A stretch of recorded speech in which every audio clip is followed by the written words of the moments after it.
একটি তরুণী মেয়ে বাড়ির ছাদ থেকে পা ফসকে পড়ে গিয়ে মরে গেছে। ঘটনা খুব বিশ্বাসযোগ্য নয়। বয়স্কা মহিলা পা ফসকে পড়ে গেছেন, বিশ্বাসযোগ্য। অল্প বয়সী মেয়ে পড়ে গেছে, এটিও বিশ্বাসযোগ্য। তরুণী মেয়ের অপঘাতে মৃত্যু মানেই নানান প্রশ্ন, বিশেষ করে সেই মেয়ে যদি কাজের মেয়ে হয়। আমার বাবাকে নিশ্চয়ই এসব ঝামেলার মুখোমুখি হতে হয়েছে। কিছুদিন তাকে খুব চিন্তিত দেখেছি। তারপর একসময় তিনি চিন্তামুক্ত হয়েছেন। বিত্তবানরা খুব সহজেই চিন্তামুক্ত হতে পারেন, তাদের সামান্য অর্থ ব্যয় হয়, এই যা। শরীফার বাবাকে কিছু টাকা দেয়া হলো, কত আমি জানি না। নিশ্চয়ই সে যত আশা করেছিল তার চেয়ে বেশি, কারণ সেই বেচারা টাকা হাতে নিয়ে আমাদের সবার মঙ্গল কামনা করে দীর্ঘ মোনাজাত শুরু করলো। মোনাজাতের বিষয়বস্তু হচ্ছে, আমাদের মতো ভালো মানুষ সে তার জীবনে দেখেনি, আমাদের কাছে তার মেয়ে খুব সুখে ছিল, কপালে সুখ সইল না। শরীফার স্বামীও বেশ কিছুদিন ঘোরাঘুরি করল। বেচারার দাবি সামান্য, যে সাইকেলটা তার জন্য কেনা হয়েছিল সেই সাইকেল যেন তাকে দিয়ে দেয়া হয়, সম্ভব হলে ৫,০০০ টাকা। এই টাকা তো আইনত তারই প্রাপ্য, ইত্যাদি। আন্টি তাকে ভাগিয়ে দিলেন এবং বলে দিলেন কখনো যেন তাকে গেটের ভেতর ঢুকতে না দেওয়া হয়। সব ঝামেলা মিটে যাবার পর বাবা এক সন্ধ্যায় আমাকে ডাকলেন। বাবার পরিচয় আপনাকে দেয়া হয়নি, এখন দিচ্ছি। তিনি মোটামুটি কঠিন ধরনের মানুষ, তীক্ষ্ণ বুদ্ধি, শান্ত, ধীর, স্থির। তিনি খুব রেগে গেলেও সহজ ভঙ্গিতে কথা বলতে পারেন। পেশায় তিনি পাইলট, সিঙ্গাপুর এয়ারলাইন্সের সঙ্গে দীর্ঘদিন ধরে আছেন। আমার সবসময় মনে হয়েছে পাইলট না হয়ে বাবা যদি ইউনিভার্সিটির অঙ্কের টিচার হতেন তাকে খুব মানাতো। বই পড়া তার প্রধান শখ। বেশিরভাগ সময় আমি তার হাতে বই দেখেছি, হালকা ধরনের বই না, বেশ সিরিয়াস ধরনের বই। বাবা তার স্টাডিতে একা বসেছিলেন, তার সামনে একটা বাটিতে খেজুর গুড় টুকরো করা। শীতকালে খেজুর গুড় তার প্রিয় একটি খাবার। প্রায় দেখেছি গল্পের বই পড়তে পড়তে তিনি খেজুর গুড়ের টুকরো মুখে দিচ্ছেন। আমি ঘরে ঢুকতেই বাবা বললেন, মা বসো। আমি তার সামনে বসলাম। কেমন আছো মা? আমি বললাম, ভালো। শরীফা মেয়েটা এভাবে মারা গেল, নিশ্চয়ই তোমার মন খুব খারাপ। আমি বললাম, হ্যাঁ, মন খারাপ। বাবা ইতস্তত করে বললেন, তোমাকে কিন্তু কান্নাকাটি করতে দেখিনি। আমার কাছে তোমাকে বেশ স্বাভাবিকই মনে হয়েছে। আমি বুঝতে পারলাম না বাবা ঠিক কি বলতে চাচ্ছেন। তার কথা বলার মধ্যে জেরা করার ভাবটা প্রবল, যেন আমি কিছু গোপন করার চেষ্টা করছি, বাবা তা বের করে ফেলতে চাচ্ছেন। শরীফা যে সন্ধ্যায় মারা গেল সেই সন্ধ্যায় তুমি কি ছাদে গিয়েছিলে? না, সেদিন ছাদে যাওনি। না, আমি যতদূর জানি ছাদ তোমার খুব প্রিয় জায়গা, বেছে বেছে ওই দিনই ছাদে যাওনি কেন? ওই দিন যেতে ইচ্ছা করেনি। তুমি ঘরের দরজা বন্ধ করে চিৎকার করে কাঁদছিলে, দরজা ভেঙে তোমাকে বের করা হয়। তুমি প্রথম যে কথাটি তখন বলো তা হচ্ছে শরীফা মারা গেছে, তাই না? হ্যাঁ। সে যে মারা গেছে তোমার তো জানার কথা না, কারণ কেউই জানে না। তুমি জানলে কিভাবে? আমি চুপ করে রইলাম। বাবা বাটিটা আমার দিকে এগিয়ে দিতে দিতে বললেন, নাও গুড় খাও। আমি এক টুকরো গুড় মুখে দিলাম। বাবা শান্ত গলায় বললেন, তুমি রাগ করে কিংবা নিজের অজান্তে ওকে ধাক্কা দিয়ে ফেলে দাওনি তো? না, অনেক সময় খেলতে গিয়েও এরকম হয়। হয়তো হাসতে হাসতে ধাক্কা দিয়েছ, সে টাল সামলাতে না পেরে পড়ে গেছে। তোমার কোনো দোষ ছিল না। না। আচ্ছা ঠিক আছে, তোমার পড়াশোনা কেমন হচ্ছে? ভালো। গান কেমন হচ্ছে? ভালো। এবারের গানের টিচার কেমন? ভালো। গান কি তুলেছ না এখনো সারেগামাপা করে যাচ্ছ? একটা গান তুলেছি। কি গান? নজরুল গীতি। গানের লাইনগুলি কি? পথ চলিতে যদি চকিতে। গাইব? না, থাক, আরেকদিন শুনব। আমি কি এখন চলে যাব? আচ্ছা যাও। আমি উঠে চলে এলাম। বাবা ভুরু কুঁচকে বইয়ের পাতা উল্টাতে লাগলেন। তিনি আমাকে বিশ্বাস করেননি, এটা বোঝা যাচ্ছে। তিনি আমাকে নিয়ে যে খুব দুশ্চিন্তায় পড়েছেন তাও বুঝতে পারছি। খুব অল্প বয়সেই আমি আসলে বেশি বেশি বুঝতে শিখেছিলাম। বেশি বুঝতে পারাটা এক ধরনের দুর্ভাগ্য। যারা কম বুঝতে পারে এই পৃথিবীতে তারাই সবচেয়ে সুখী। বোকা মানুষরা কখনো আত্মহত্যা করে না। বাবা আমার কথা বিশ্বাস না করলেও আন্টি করলেন। মজার ব্যাপার হচ্ছে, নিজ থেকে তাকে আমার কিছু বলতে হলো না। তিনি আপনাদের সব বুঝতে পারলেন। ঘটনাটা এরকম। রাতে তিনি আমার সঙ্গে ঘুমোতে এসেছেন। শরীফার মৃত্যুর পর তিনি প্রতি রাতেই আমার সঙ্গে ঘুমোতেন। বাতি নিভিয়ে আমাকে জড়িয়ে ধরে মৃদু গলায় গল্প শুরু করলেন। তাদের গ্রামের বাড়ির গল্প। বাড়ির পেছনে একটা পেয়ারা গাছ ছিল। তিনি পাকা পেয়ারার খোঁজে গাছে উঠেছেন। হঠাৎ দেখলেন গাছের ডাল পেঁচিয়ে একটা সাপ। সাপের গায়ের রং অবিকল পেয়ারা গাছের ডালের মতো। সাপটা তাকে দেখে পালিয়ে গেল না, উল্টো তার দিকে আসতে শুরু করল। এই পর্যায়ে আন্টি গল্প থামিয়ে দিলেন। আমি বললাম, কি হয়েছে? আন্টি বললেন, ফোপাচ্ছে কে? আমি ফোপানির শব্দ শুনছি। তুমি কি শুনছ? শব্দ আমিও শুনছিলাম। ফোপাচ্ছে শরীফা। খাটের নিচে বসে মাঝে মধ্যে সে ফোপানির মতো শব্দ করে। আমি আন্টির প্রশ্নের জবাব দিলাম না, চুপ করে রইলাম।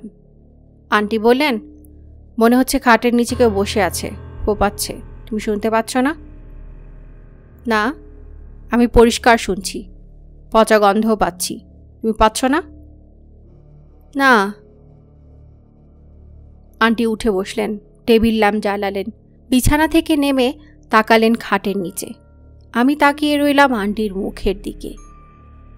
আমি দেখলাম ভয়ে এবং আতঙ্কে হঠাৎ আন্টির মুখ ছোট হয়ে গেল। তিনি বিড়বিড় করে কি যেন বললেন। কি বললেন আমি বুঝতে পারলাম না। আন্টি ঘন ঘন নিঃশ্বাস ফেলছিলেন। তার ফর্সা গাল হয়েছে টকটকে লাল, কপালে বিন্দু বিন্দু ঘাম। আন্টিকে দেখে মনে হচ্ছিল তিনি মাথা ঘুরে পড়ে যাবেন। আন্টি চাপা গলায় বললেন, কে কে? আম্মা, আমি শরীফা। শরীফা? যে আম্মা, আমি এইখানে থাকি। শরীফা? যে আম্মা, আমি হাঁটা চলা করতে পারি না, এইখানে থাকি। আমারে বিদায় দিয়েন না আম্মা, আমার যাওনের জায়গা নাই। আন্টি উঠে দাঁড়ালেন। টলতে টলতে খাটের কাছে এসে খাটে উঠলেন। আমাকে জড়িয়ে ধরে তৎক্ষণাৎ শুয়ে পড়লেন। আমি বললাম, কি হয়েছে? আন্টি জড়ানো গলায় বললেন, কিছু না, তুমি ঘুমাও। আমি বললাম, খাটের নিচে কিছু দেখেছেন আন্টি? তিনি বললেন, না, তুমি ঘুমাও। আমি সঙ্গে সঙ্গে ঘুমিয়ে পড়লাম। আন্টি সম্ভবত সারা রাতি জেগে রইলেন। পরদিন ভোরে জেগে উঠে দেখি আন্টি হাঁটু মুড়ে বসে আছেন। ঘরে তখনও টেবিল ল্যাম্প জ্বলছে। আন্টির চোখ জলজল করছে। এক রাতেই তার চোখের নিচে গাঢ় করে কালি পড়েছে। আন্টি ক্লান্ত গলায় বললেন, ফারজানা, তুমি কি রান্নাঘরে গিয়ে বলে আসবে আমাকে 1 কাপ চা দিতে? আমি বললাম, আন্টি, আপনার কি শরীর খারাপ করেছে? তিনি বললেন, না, শরীর ভালো আছে। আন্টি বিছানায় বসে চা খেলেন। তাকে খুব চিন্তিত মনে হলো। আমাকে অবশ্যই তিনি কিছুই বললেন না। আমি সহজ স্বাভাবিকভাবেই হাত মুখ ধুয়ে নাস্তা করলাম, স্কুলে চলে গেলাম। আন্টি সারাদিন আমার ঘরেই থাকলেন, ঘর থেকে বেরুলেন না। বাবা সে সময় দেশে ছিলেন না। বছরে একবার পাইলটদের নতুন করে কি সব শিখায়, রিভিউ হয়। বাবা সেই ট্রেনিংয়ে তখন আমস্টারডামে। বাড়িতে আমি আর আন্টি। আন্টি আমার ঘরেই থাকেন। তিনি রাতে একেবারেই ঘুমান না। আমার কিন্তু ঘুম পায়। আগের অনিদ্রা রোগ এখন সেরে গেছে। বিছানায় যাবার কিছুক্ষণের মধ্যেই ঘুমিয়ে পড়ি। মাঝে মাঝে বাথরুম পেলে কিংবা পানির পিপাসা পেলে ঘুম ভাঙে। আমি দেখি আন্টি মেঝেতে বসে আছেন। তার বসার ভঙ্গি শরীফার বসার ভঙ্গির মতোই। তিনি মৃদুস্বরে শরীফার সঙ্গে কথা বলেন।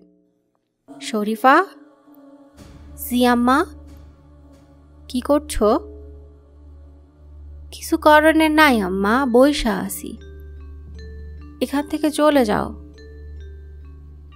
কই যামো? যাওয়ানের জায়গা নাই, পথ ঘাটও চিনি না। চাও কি তুমি? কিছু চাই না, কি চামো? দিনের বেলা তোমাকে দেখি না কেন? দিনে তুমি কোথায় যাও? জানি না আম্মা, কি হইতেছে আমি কিছুই বুঝি না, দিশা পাই না। তোমার খিদা হয়? যে হয়, জবর ক্ষুধা লাগে, কিন্তু আমার খাওন নাই। আমার কে খাওন দিব? এখন খিদে পেয়েছে? যে হয়েছে। বিস্কুট খাবে? বিস্কুট দেব? যে না, আপনাকেও খাওন, আমি খাইতে পারি না। তুমি কি খুব কষ্টে আছো? বুঝি না মা, কিচ্ছু বুঝি না, দিশা পাই না। তুমি যে মারা গেছো তা কি জানো? যে জানি। কেউ কি তোমাকে ধাক্কা দিয়ে ফেলেছে? যে। কে ফেলেছে? ছোট আফা ফেলছে। ছোট মানুষ বুঝে নাই, তার উপরে রাগ হইয়েন না আম্মা। ফারজানা তোমাকে ধাক্কা দিয়ে ফেলেছে? যে। তুমি কি তাকে দেখেছো ধাক্কা দিয়ে ফেলতে? যে না, পিছন থেকে ধাক্কা দিছে, অন্য কেউ হইতে পারে। অতি দ্রুত আন্টির শরীর খুব খারাপ করলো। তিনি একেবারেই ঘুমোতে পারেন না। গাদা গাদা ঘুমের ওষুধ খান, তারপরও জেগে থাকেন। সারাক্ষণ নিজের মনে বিড়বিড় করে কথা বলেন, অর্থহীন এলোমেলো সব কথা। হঠাৎ হাসতে শুরু করেন, সেই হাসি কিছুতেই থামে না। আবার যখন কাঁদতে থাকেন, সেই কান্নাও চলতে থাকে। বাবা যখন দেশে ফিরলেন, তখন আন্টি পুরোপুরি উন্মাদ, কাউকেই চিনতে পারেন না, আমাকেও না। আন্টির চেহারাও খুব খারাপ হয়ে গিয়েছিল। মুখ শুকিয়ে মিশরের মমিদের মতো হয়ে গেছে, দাঁত বের হয়ে এসেছে, সারা শরীরে বিকট গন্ধ। বাবা হতভম্ব হয়ে গেলেন। আন্টির চিকিৎসার ব্যবস্থা করা হলো। চিকিৎসায় কোনো লাভ হলো না। ক্রমে ক্রমে তার পাগলামি বাড়তে থাকলো। বাবাকে দেখলেই তিনি ক্ষেপে উঠতেন। একদিন সকালে পাউরুটি কাটার ছুরি দিয়ে তিনি বাবার উপর ঝাঁপিয়ে পড়লেন। ভয়ঙ্কর কিছু ঘটে যেতে পারত। ভাগ্যক্রমে ঘটেনি, শুধু বাবার পিঠ কেটে রক্তারক্তি হয়ে গেল। আন্টিকে ঘরে তালা বন্ধ করে রাখা হলো। আন্টির বাবা এসে তাকে নিয়ে গেলেন। সেখান থেকে তিনি কিছুটা সুস্থ ছিলেন। তখন তাকে আবার আমাদের বাড়ি আনা হলো। তিনি আবারও অসুস্থ হয়ে পড়লেন। তাকে তাদের বাড়িতে পাঠিয়ে দেয়া হলো। মাঝে মধ্যে আমি ওনাকে দেখতে যেতাম। তিনি আমার সঙ্গে কথা বলতেন না, কঠিন চোখে তাকিয়ে থাকতেন। আন্টিদের বাড়ির কেউই চাইতো না যে আমি যাই। আমি যাওয়া ছেড়ে দিলাম। শরীফার প্রসঙ্গে আসি। শরীফার হাত থেকে আমি খুব সহজে মুক্তি পেয়ে যাই। শরীফাকে আমি এক রাতে বলি, শরীফা, তোমার কি উচিত না তোমার স্বামীর সঙ্গে গিয়ে থাকা? শরীফা বলল, যে উচিত। তুমি তার কাছে চলে যাও। হ্যাঁ, কই থাকে জানি না আফা। আমি তাকে এনে দেব? যে আফা। আমি শরীফার স্বামীকে খবর পাঠালাম সে যেন এসে তার সাইকেল নিয়ে যায়। সন্ধ্যার পর যেন আসে। সে খুশি মনে সাইকেল নিতে এলো। সাইকেলের সঙ্গে সে অন্য কিছু নিয়ে গেল। মিসির আলি সাহেব, আপনার জন্যে বিস্ময়কর খবর হলো, মাসখানেক পরে আমি খবর নিয়ে জানতে পারি শরীফার স্বামীর মাথা খারাপ হয়ে গেছে। তার আত্মীয় স্বজনরা তাকে পাবনা মানসিক হাসপাতালে ভর্তি করাতে নিয়ে গিয়েছিল। ভর্তি করাতে না পেরে শহরেই তাকে ছেড়ে দিয়ে চলে এসেছে। মিসির আলি সাহেব। এই সম্বোধন বারবার করতে আমার কুৎসিত লাগছে। নামের শেষে সাহেব আবার কি? নামের শেষে সাহেব লাগালেই মানুষটাকে অনেক দূরের মনে হয়। দূরের মানুষের কাছে কি এমন অন্তরঙ্গ চিঠি লেখা যায়? একবার ভেবেছিলাম স্যার লিখি। তারপর মনে হলো স্যার তো সাহেবের মতোই দূরের ব্যাপার। মিসির আলি চাচা লিখব? না, তাও সম্ভব না। মিসির আলি এমনই এক চরিত্র যাকে চাচা বা মামা ডাকা যায় না। গৃহী কোনো সম্বোধন তাকে মানায় না। দেখলেন আপনাকে আমি কত শ্রদ্ধা করি। না দেখি কোনো মানুষকে এতটা শ্রদ্ধা করা কি ঠিক? থাকুক তত্ত্বকথা, নিজের গল্পটা বলে শেষ করি। অনেক দূর তো বলেছি। আপনি কি বুঝতে পারছেন যা বলছি সব সত্যি বলছি? অর্থাৎ আমি যা সত্যি বলে বিশ্বাস করছি তাই বলছি। যতটুকু পড়েছেন সেখান থেকে কি বুঝতে পারছেন যে বাবার সঙ্গে আমার সম্পর্ক খুব ভালো না? বাবা আমাকে পছন্দ করেন না। কেন করেন আমি জানি না, আমি কখনো জিজ্ঞেস করিনি, কিন্তু বুঝতে পেরেছি। পছন্দ করেন না মানে এই না যে তিনি সারাক্ষণ ধমকাধমকি করেন, এইসব কিছুই না। মাঝে মাঝে গল্প করেন। লেজার ডিস্কে ভালো ছবি আনলে হঠাৎ বলেন, মা এসো ছবি দেখি। জন্মদিনে খুব দামি গিফট দেন। যতবারই বাইরে যান আমার জন্যে কিছু না কিছু নিয়ে আসেন। তারপরেও আমি বুঝতে পারি বাবা আমাকে তেমন পছন্দ করেন না। মেয়েরা এইসব ব্যাপার খুব সহজে ধরতে পারে, কে তাকে পছন্দ করছে কে করছে না। এই পর্যবেক্ষণ শক্তি মেয়েদের সহজাত। এই বিদ্যা তাকে কখনো শিখতে হয় না, সে জন্মসূত্রে নিয়ে আসে। ওই যে কবিতা, এই বিদ্যা শিখে না নারী আসে আপনাতে। আন্টি অসুস্থ হয়ে যাবার পর বাবা যেন কেমন কেমন চোখে আমাকে দেখতে লাগলেন, যেন আমি আন্টিকে অসুস্থ করেছি। আমি যেন ভয়ঙ্কর কোনো মেয়ে।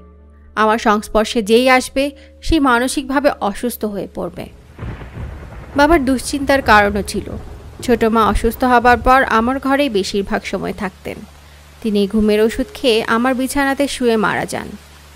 যে রাতে তিনি মারা যান সে রাতে অনেকক্ষণ আমার সঙ্গে গল্প করেন।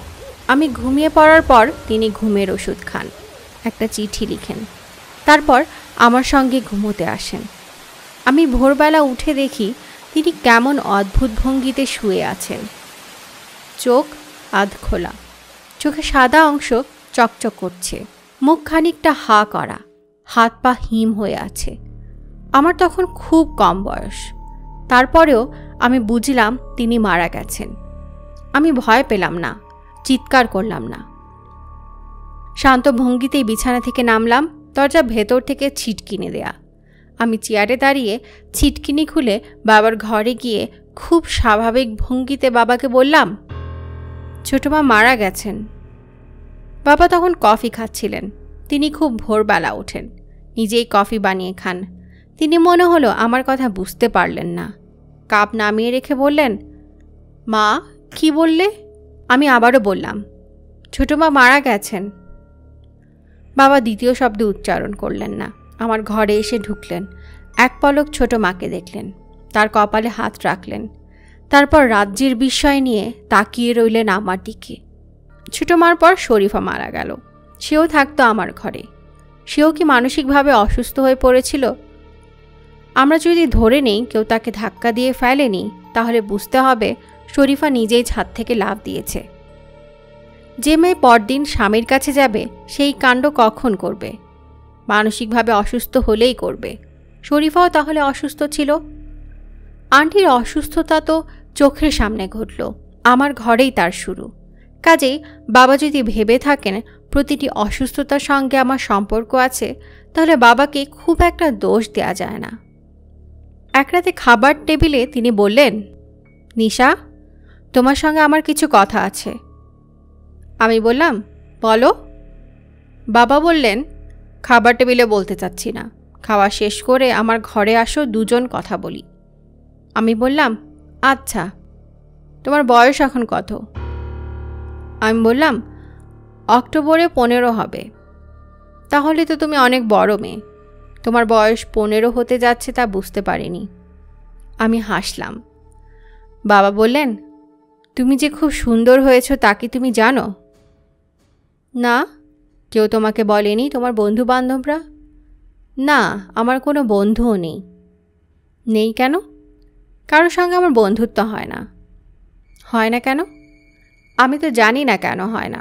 মনে হয় আমাকে কেউ পছন্দ করে না। তোমাকে পছন্দ না করার তো কোনো কারণ নেই। তুমি নিজেই আমাকে পছন্দ করো না, অন্যদের দোষ দিয়ে কি হবে? আমি তোমাকে পছন্দ করি না? না, করো না। তোমার এই ধারণা হলো কেন? আমি চুপ করে রইলাম। বাবাও চুপ করে গেলেন। মনে হচ্ছে তিনি খুব অস্বস্তিতে পড়ে গেছেন। অস্বস্তির সঙ্গে যুক্ত হয়েছে বিস্ময়বোধ, অতি কাছের একজনকে নতুন করে আবিষ্কারের বিস্ময়। রাত 10টার দিকে বাবার ঘরে গেলাম। ইচ্ছে করে খুব সেজে গুজে গেলাম।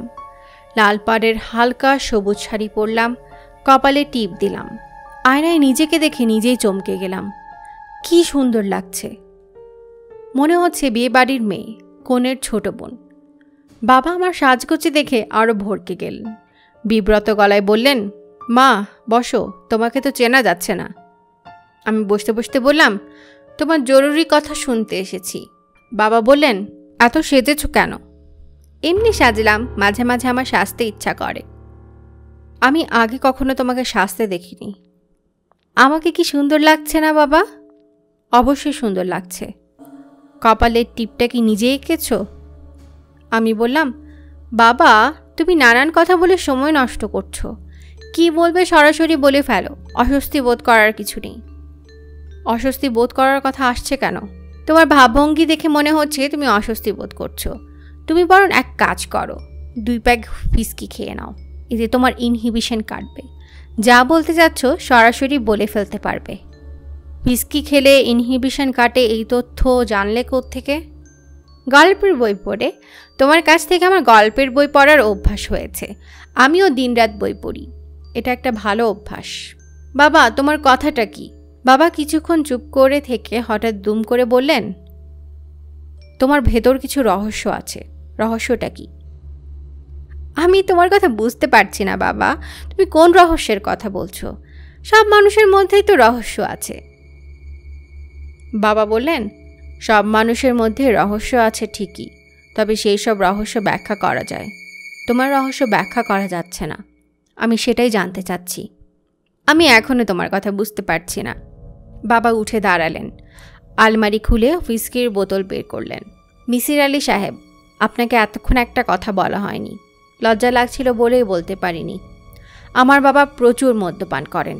এটা তার অনেক দিনের অভ্যাস। আমার ধারণা মা যে মোটর অ্যাক্সিডেন্টে মারা যান তার কারণ মাতাল অবস্থায় গাড়ি চালাতে গিয়ে বাবা অ্যাক্সিডেন্ট করেন। আমি অবশ্যই এসব নিয়ে বাবাকে কখনো কোনো প্রশ্ন করিনি। আরেকটা কথা আপনাকে বলা হয়নি, ছোট মা বাবার কাছ থেকে মদ্যপানের অভ্যাস করেছিলেন। এই অংশটি এতক্ষণ গোপন রাখার জন্যে আপনি দয়া করে আমাকে ক্ষমা করবেন। বাবা বললেন, নিশি শোনো, নিজের সম্পর্কে তোমার কি ধারণা? তুমি নিজে কি মনে করো? তোমার চরিত্রে কোনো অস্বাভাবিকতা আছে? না। তুমি নিশ্চিত যে তোমার মধ্যে কোনো অস্বাভাবিকতা নেই? আমি নিশ্চিত। তোমার আশেপাশে যারা থাকে তারা অস্বাভাবিক আচরণ করে কেন? আমি জানি না। তুমিও তো আমার আশেপাশেই থাকো, তুমি তো অস্বাভাবিক আচরণ করো না। তুমি আমার সঙ্গে তর্ক করছো কেন? তর্ক করছি না, তুমি প্রশ্ন করছো, আমি তার জবাব দিচ্ছি। আমি একজন সাইকিয়াট্রিস্টকে দিয়ে তোমাকে দেখাতে চাই। বেশ তো, দেখাও। আগামী সপ্তাহে আমি মেরিল্যান্ডে যাচ্ছি। আমাদের সুপারসনিকের ওপর শর্ট ট্রেনিং হবে। তুমিও চলো, সাইকিয়াট্রিস্ট তোমাকে দেখবে। আচ্ছা মা, ঠিক করে বলো, তোমার মধ্যে কোনো অস্বাভাবিকতা নেই? না। তুমি তোমার ছোটো মাকে মাঝে মাঝে দেখতে পাও, এটা কি সত্যি? তোমার আন্টি আমাকে বলেছিল। হ্যাঁ সত্যি। তুমি কি শরীফা মেয়েটিকেও দেখতে পাও? আগে পেতাম, এখন পাই না। তোমার কাছে কি মনে হয় না এই ব্যাপারগুলি অস্বাভাবিক? না, কারণ শরীফাকে নিতো আন্টিও দেখেছেন। হ্যাঁ, সে আমাকে বলেছে।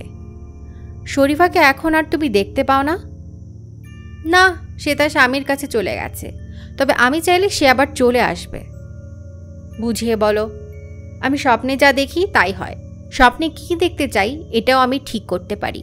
কাজেই আমি যদি ভাবি স্বপ্নে দেখছি শরীফা চলে এসেছে, তাহলে সে চলে আসবে এবং তখন তুমি চাইলে তুমিও তাকে দেখতে পাবে। এই ব্যাপারটা তোমার কাছে নর্মাল মনে হয়? অস্বাভাবিক মনে হয় না?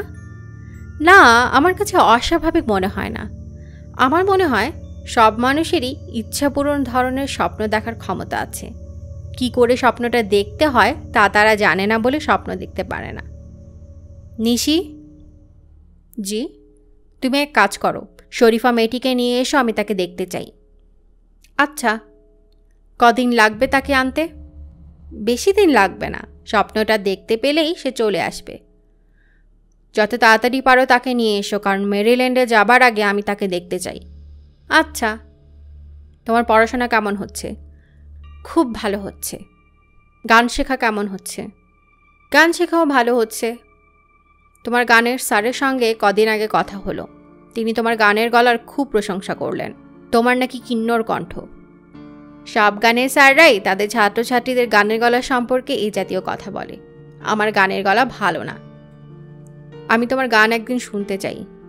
এখন গাইবো? এখন গাইতে হবে না। তোমার জরুরি কথা বলা কি শেষ হয়েছে বাবা?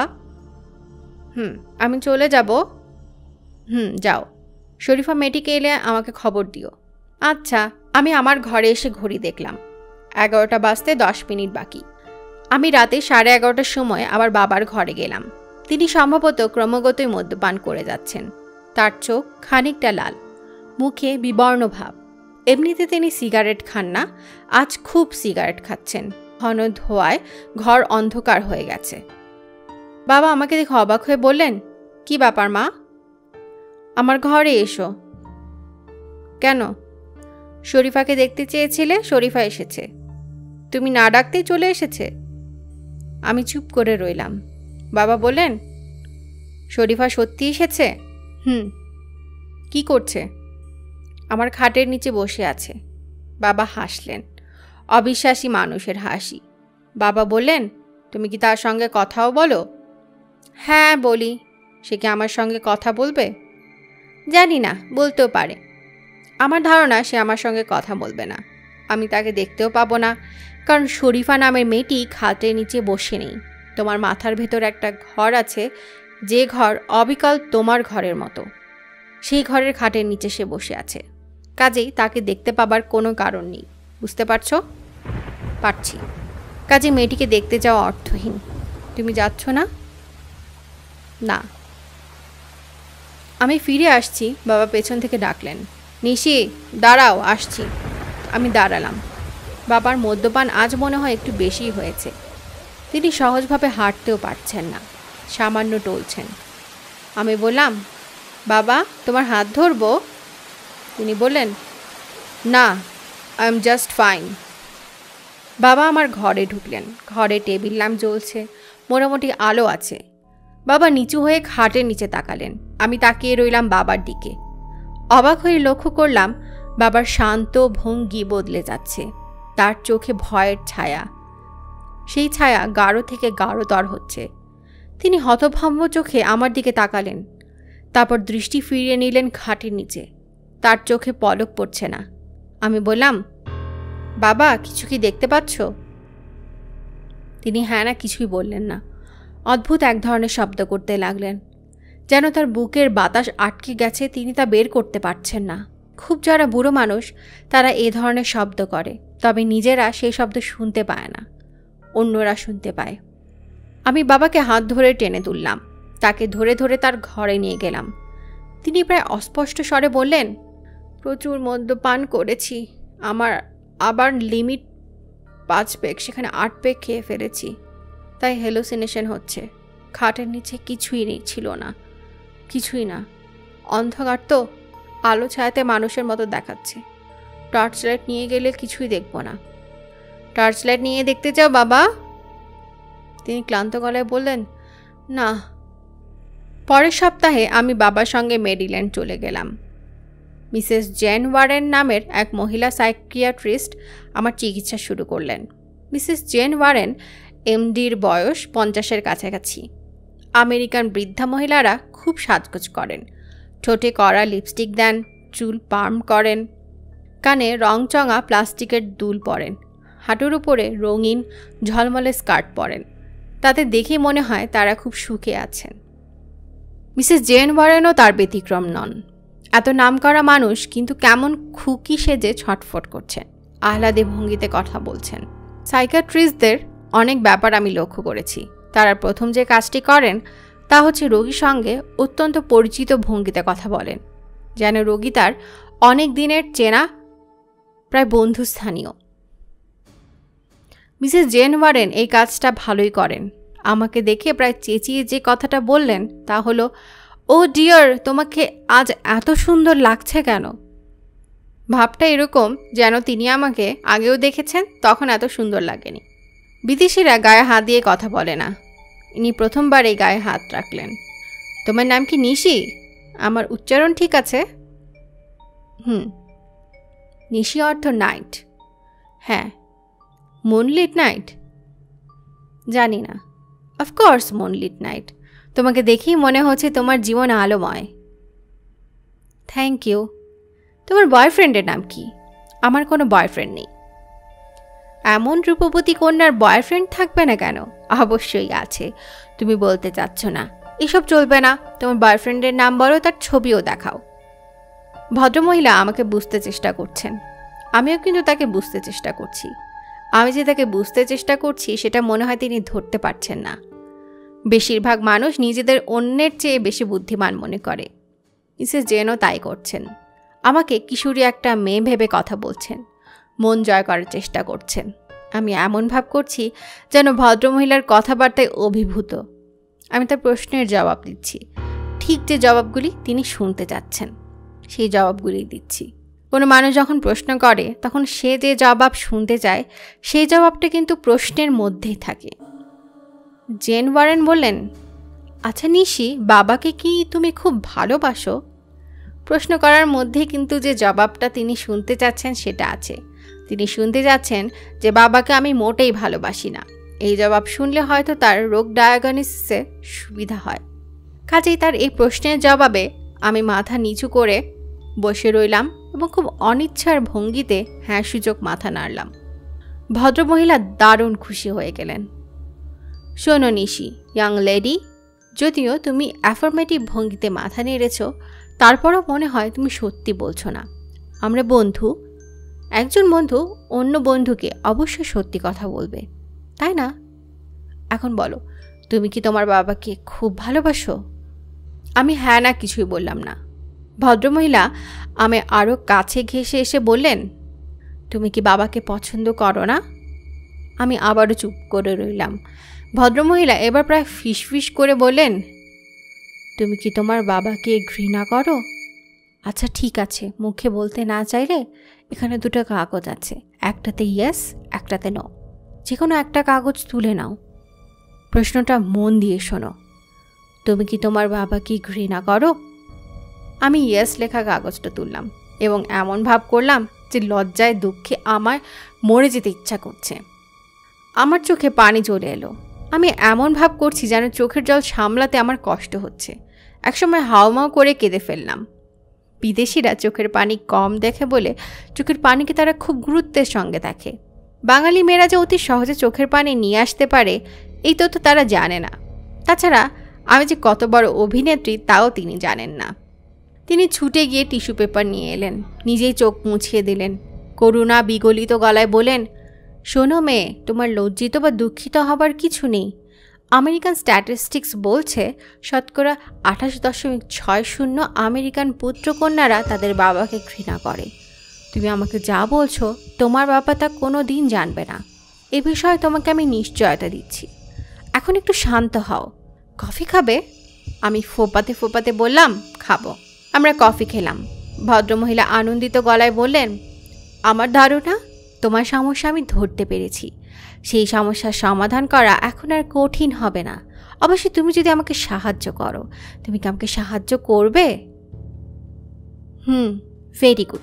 আমরা দুজনে মিলে তোমার সমস্যা সমাধান করব। কেমন? আচ্ছা।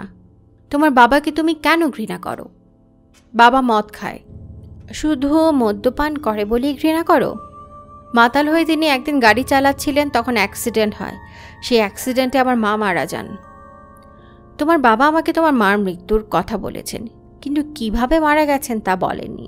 এটা একটা গুরুত্বপূর্ণ তথ্য। জেন ওয়ারেন সিগারেট ধরালেন। তিনি বেশ কায়দা করে সিগারেট টানছেন। নিশি, সিগারেটের ধোঁয়ায় তোমার কোনো অসুবিধা হচ্ছে না তো? জি না। আমি সিগারেট ছাড়ার চেষ্টা করছি, পারছি না। যে কোনো ভালো অভ্যাস সামান্য চেষ্টাতেই ছেড়ে যায়। খারাপ অভ্যাস হাজার চেষ্টাতেও ছাড়া যায় না, ঠিক না? ঠিক। এখন বলো, তুমি নাকি তোমার মাকে দেখতে পাও, এটা কি সত্যি? না, সত্যি না। তাহলে বলো, এই মিথ্যা কথাটা কেন বলতে? বাবাকে ভয় দেখাবার জন্যে বলতাম। বাবাকে ভয় দেখাবার জন্যে তুমি তাহলে বানিয়ে বানিয়ে অনেক কথাই বলেছ? জি। যা বলেছ তোমার বাবা তাই বিশ্বাস করেছেন? জি। আচ্ছা, আজকের মতো তোমার সঙ্গে আমার কথা শেষ। কাল আবারও আমরা বসবো, কেমন? জি আচ্ছা। মেরিল্যান্ডে দেখার মতো সুন্দর সুন্দর জিনিস অনেক আছে, তুমি কি দেখেছো? জি না। কাল আমি তোমাকে লিস্ট করে দিব, দেশে যাবার আগে তুমি দেখে যাবে। আচ্ছা। তুমি কি জানো যে তুমি খুব ভালো মেয়ে? জানি। ভদ্রমহিলা আমার সঙ্গে আরও 3 দিন সিটিং দিলেন। আমি তাকে পুরোপুরি বিভ্রান্ত করলাম।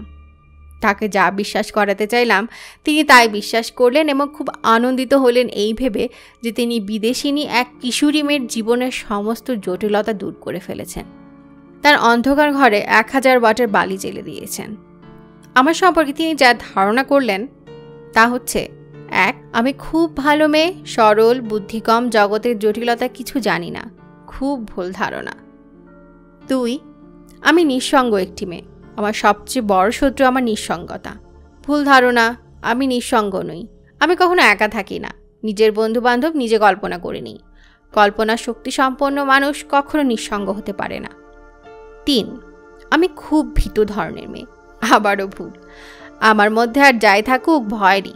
যখন আমার 7-8 বছর বয়স, তখন রাতে ঘুম না এলে আমি একা একা ছাদে চলে যেতাম। 4, বাবাকে আমি অসম্ভব ঘৃণা করি। খুব ভুল কথা। বাবা চমৎকার মানুষ। আমার ক্ষুদ্র জীবনে যে কজন ভালো মানুষ দেখেছি তিনি তাদের একজন। আমি ভদ্রমহিলার মাথায় এসব ভুল ঢুকিয়ে দিয়েছি। তিনি খুশি মনে ভুলগুলি গ্রহণ করেছেন। মানুষ কি অদ্ভুত দেখেছেন? মানুষ কত সহজেই না ভুল সত্যি ভেবে গ্রহণ করে।